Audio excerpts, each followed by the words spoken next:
आप सभी को एक बार फिर से जय मसीह की। पिता परमेश्वर का प्रेम, प्रभु यीशु मसीह का अनुग्रह और पवित्र आत्मा की सहभागिता आपके साथ हमेशा बनी रहे। तो आइए हम लोग आज के इस मैसेज में जाएंगे और मैं परमेश्वर को पूरा आदर, परमेश्वर की सारी महिमा देता हूँ कि परमेश्वर ने मुझे इस लायक बनाया कि मैं इस नए मैसेज को आप सभी के सामने पेश कर पाया। और ये मैसेज के जो है विशेषकर जवानों लोगों के लिए है, इसलिए मैसेज का नाम जो है वो है जवानों के लिए विशेष संदेश। तो अगर कोई जवान ये मैसेज को सुन रहा है तो आप इसे अंत तक जरूर देखें। तो आइए हम लोग इस मैसेज में जाएंगे। आज के समय बहुत ही दुख की बात है कि बहुत सारे जवान अपना अभिषेक, अपने अनॉइंटिंग को खो चुके हैं, क्योंकि वो परमेश्वर से ज़्यादा अपने संबंध को महत्व देते हैं। वो परमेश्वर को अपना प्रायोरिटी नहीं देते बल्कि अपने संबंध को ज़्यादा प्रायोरिटी देते हैं। यही मूल्य कारण है, यही मुख्य कारण है जिसके द्वारा आज अधिकांश जो जवान है वो परमेश्वर से दूर हो जा रहे हैं और वो व्यभिचार में गिर रहे हैं, वो परमेश्वर के खिलाफ काम कर रहे हैं। इसलिए मेरे जितने भी जवान लोग हैं, मैं आपसे विनती करूंगा कि आप अगर ये व्यभिचार, आप अगर परमेश्वर की उपस्थिति से दूर है, तो मैं आप सभी के लिए मैं यही कहना चाहूँगा कि आप जो है परमेश्वर को जो है महत्व दीजिए, परमेश्वर को वचन को महत्व दीजिए, परमेश्वर की इच्छा के अनुसार जीवन जिए, क्योंकि परमेश्वर के राज्य, परमेश्वर का प्रभु यीशु मसीह का आगमन बहुत ही नज़दीक है और हमें उसके लिए तैयार होना है। हम सब जानते हैं जो अंत में प्रभु यीशु मसीह ने कहा था वो सब बातें अभी घट रही है और हम सब जानते हैं अंत का दिन बहुत नज़दीक है। इसलिए मेरे प्रियो, मैं आप सभी से कहना चाहूँगा कि हमें जो है इस अंतिम दिन में हम जितने भी जवान हैं, हमें एक एग्जाम्पल बनना है, ताकि हम जो है संसारिक लोगों को ये बता सके कि हम संसारिक लोग से थोड़ा अलग है। जैसा कि वचन कहता है, हमें वो वचन के अनुसार अपने जीवन को जीना है। हमें व्यभिचार नहीं करना है, हमें जो है झूठी गवाही नहीं देना है, हमें जो है दूसरे के बारे में चुगलियाँ नहीं करना है, हमें हमेशा अपने माता पिता का आदर करना है। तो ये सब बातें जो परमेश्वर ने सिखाया है, वो सब बातें को हमें जो है अपने जीवन में लागू करना है और एक एग्जाम्पल के तौर पर हमें जो है संसारिक लोगों को दिखाना है। बाइबल में बहुत ही अच्छी तरह स्टोरी है, बहुत सारी स्टोरी है जो बहुत सारे जवानों के लिए अच्छी है।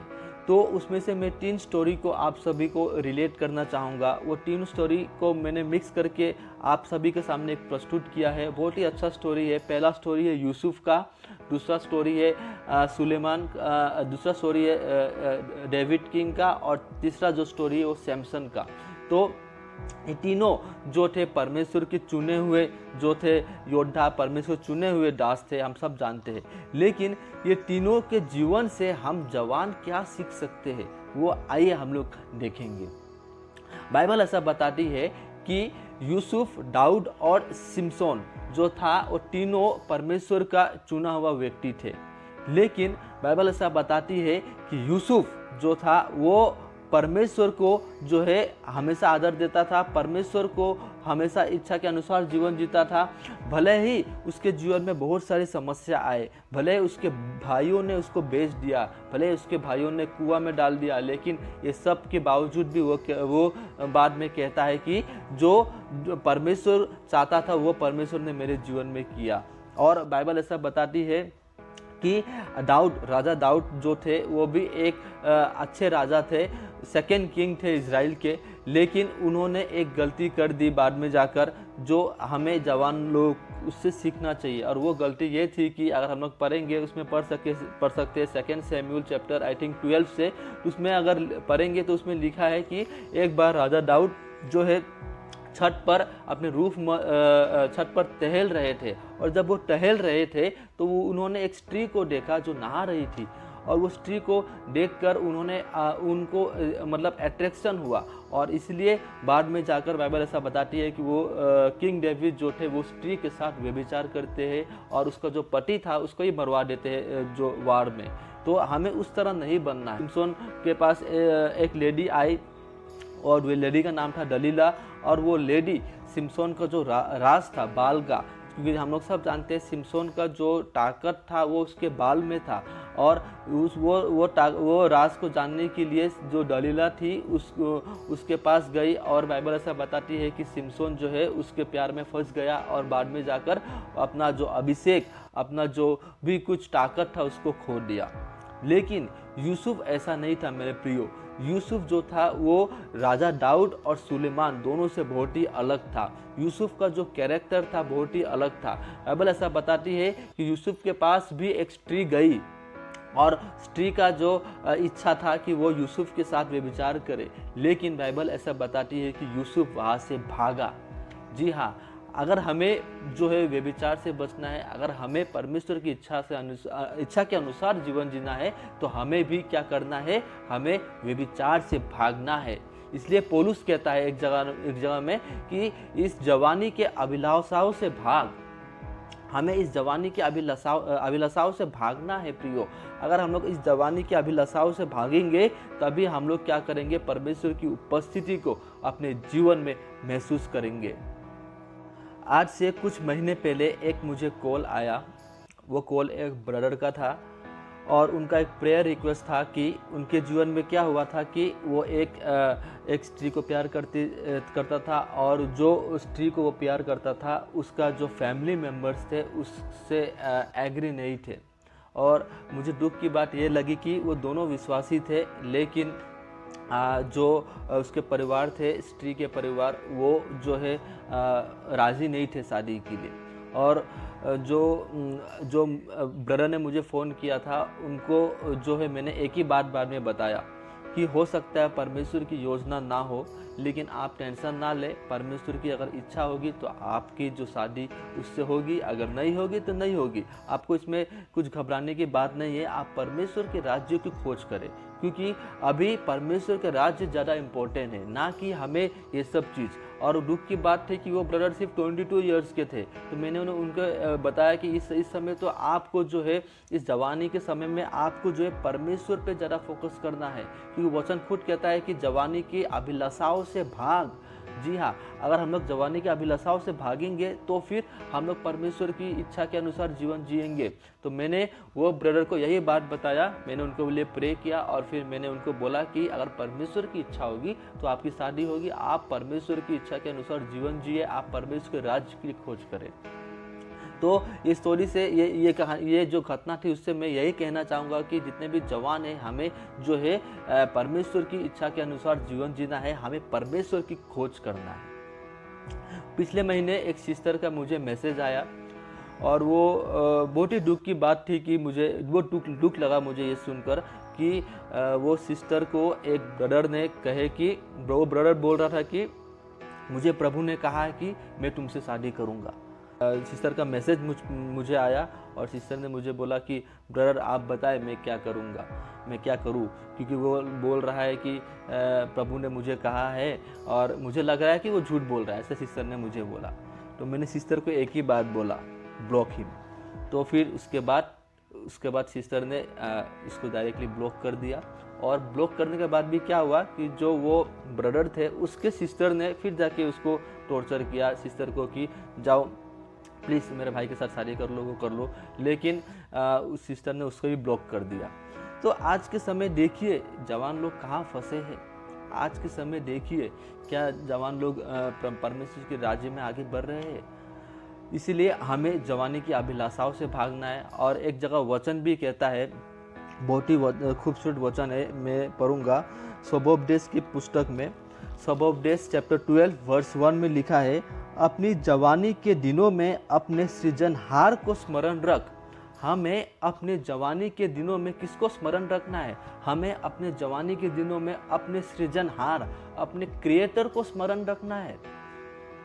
इसलिए अगर हम लोग परमेश्वर को स्मरण करेंगे तो परमेश्वर की इच्छा के अनुसार जीवन जी पाएंगे। इसलिए मेरे प्रियो, मेरे जितने भी जवान हैं, मैं आपसे कहूँगा कि अपने जवानी में अपने परमेश्वर को स्मरण कीजिए, क्योंकि परमेश्वर के राज्य बहुत नज़दीक है और परमेश्वर जजमेंट डे में आपसे हिसाब लेगा कि आपने कितना समय बर्बाद कर दिया, आपको इसका अंदाज़ा भी नहीं होगा। इसलिए मेरे प्रियो, जितने भी जवान हैं वो जो है हमेशा यूसुफ के तरह जीवन जिए। जिस तरह यूसुफ अभिलाषाओं से भागा उसी तरह जीवन जीना है, तभी जाकर आप जो है परमेश्वर की और करीब जाएंगे। क्योंकि वचन क्या कहता है कि जो परमेश्वर के करीब जाता है तो परमेश्वर भी उसके करीब आता है। तुम परमेश्वर के निकट जाओ तो परमेश्वर भी तुम्हारे निकट आएगा। लेकिन दुख की बात है कि बहुत सारे जवान परमेश्वर के निकट ही नहीं जाते।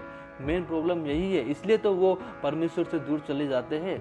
इसलिए हमें क्या करना है? परमेश्वर की निकट जाना है और अपने जवानी में परमेश्वर को स्मरण करना है, परमेश्वर की इच्छा के अनुसार जीवन जीना है। और जितने भी जवान हैं उन सभी को मैं एक सजेशन दूंगा कि आप जो है एक पुस्तक को पढ़े, और वो पुस्तक और कुछ नहीं, नीति वचन है। नीति वचन पुस्तक में 31 चैप्टर से आप अगर प्रतिदिन भी एक चैप्टर पढ़ते हैं तो आप एक महीने में 31 चैप्टर खत्म करेंगे। और आप फिर देखिए वो नीति वचन चैप्टर खत्म होने के बाद आपके जीवन में परिवर्तन आता है या नहीं आता है। आप देखिएगा आपके जीवन में परमेश्वर बदलाव करता है कि नहीं। उसमें ऐसी ऐसी बातें कही गई है जो विशेषकर जवानों को एनकरेज करती है, जो विशेषकर जवानों को मतलब परमेश्वर की ओर जो है आकर्षित करती है, परमेश्वर के राज्य की प्रति आकर्षित करती है। इसलिए हमें क्या करना है? इस नीति वचन को पुस्तक को पढ़ना है। आप देखिएगा और उसके बाद एक महीने के बाद अगर आपका लाइफ चेंजेस होता है तो मुझे बताइएगा कि ब्रदर मैंने नीति वचन का पुस्तक पढ़ा था 31 दिन और मैं जो है परमेश्वर की इच्छा के अनुसार बहुत कुछ सीखा हूँ और मैं आज के बाद जो है परमेश्वर को स्मरण करूँगा, अपने जवानी में परमेश्वर को याद करूँगा जिस तरह वचन कहता है। और मैं अभिलाषाओं से, मैं व्यभिचार से, मैं जितने भी परमेश्वर को जो भी काम जो परमेश्वर की निगाह में घृणा है उस सबसे दूर रहूँगा।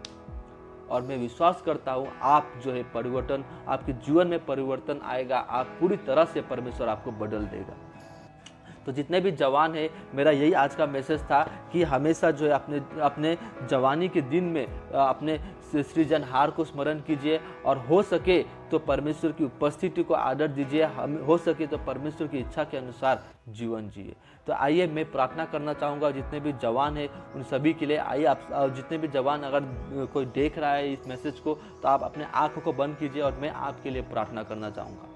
ओ हालेलुया, धन्यवाद करते महान स्वर्ग में स्थित दयालु पिता परमेश्वर, सृष्टि के मालिक, धन्यवाद करते पिता परमेश्वर। इस समय में प्रार्थना करता हूँ पिता जितने भी जवान सुन रहे इस मैसेज को पिता परमेश्वर, सारे जवानों को पिता आपके हाथों में सौंपता हूँ पिता परमेश्वर। जैसे कि आपका वचन कहता है जवानी के अभिलाषाओं से भाग, इस वचन के तहत में जितने भी जवान है पिता परमेश्वर, जवान को पिता परमेश्वर सारे अभिलाषाओं से भागाना सिखा पिता परमेश्वर, और वो अपनी जवानी में पिता आपको स्मरण कर सके, अपनी जवानी में पिता आपको आदर दे सके, अपनी जवानी में पिता आपकी उपस्थिति को महसूस कर सके पिता परमेश्वर। इस लायक बना पिता परमेश्वर, उनके जीवन को बदल पिता परमेश्वर, उनको पिता परमेश्वर इस जो भी कुछ शैतान की चंगुली उससे आज़ाद कर पिता, उनको आशीष कर पिता परमेश्वर, ताकि वो इस तरह जीवन जी पाए जिस तरह आपकी इच्छा हो पिता। धन्यवाद करते पिता परमेश्वर, जितने भी जवान है पिता उनको पिता आपके हाथों में सौंपते पिता परमेश्वर। धन्यवाद करते पिता कि आपने छोटी सी विनती याचना सुनी। धन्यवाद की सहित ये प्रार्थना और विनती याचना प्रभु यीशु मसीह के नाम में रखता हूँ, आमीन और आमीन। तो प्रभु आप सभी को आशीष दे और हो सके तो ये मैसेज हर एक जवान तक पहुंचाइए ताकि हर एक जवान की आंखें खुले और वो अपने अभिलाषाओं से भागकर अपने सृजनहार को स्मरण कर सके। तो आप सभी को धन्यवाद हो, आप सभी को एक बार फिर से जय मसीह की, और परमेश्वर के राज्य में आप सभी लोग बढ़ते जाए और परमेश्वर की इच्छा के अनुसार आप परमेश्वर की उपस्थिति आपके जीवन में हमेशा होती रहे। आप सभी को एक बार फिर से जय मसीह की एंड गॉड ब्लेस यू।